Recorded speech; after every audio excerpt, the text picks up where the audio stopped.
Do you see the two mistakes that I made with this photo? Well, the first problem, which is actually the biggest, is there's way too much sky. And I'll explain why that's a problem in just a second. But what I find interesting about the sky, though, is the sun rays that peaked up above the hill and through the clouds as it was setting, which looks pretty awesome with that color and those rays. But the top third of the image is in blue, and it's a little boring compared to those sun rays in that golden color.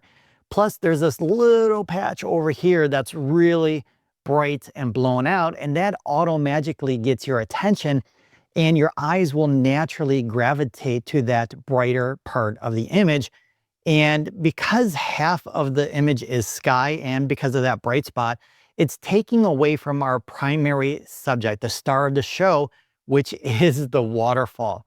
The other problem with this image are these little rocks, or these rocks, I should say, down here in the foreground. They, they just don't feel like they're part of the scene, and they feel a little disconnected. And part of that is because they're off center slightly. And if I would have just rotated a little bit to my right, that would have solved that problem, but not the sky. I could have tilted down, yes, but I didn't like the composition either way. So I switched my position 10 feet to the left and found a better composition. How awesome is that? I love it. So this time I raised my camera up a little bit higher above the water and tilted the camera down just enough to reduce the sky as much as I wanted it. Plus, I've included more of the waterfall, which is more interesting than the previous composition. Wouldn't you agree?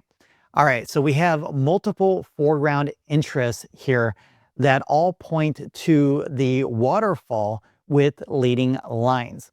So all of these different layers in the foreground and the middle ground elements add additional depth and help guide your eye from the foreground to the waterfall.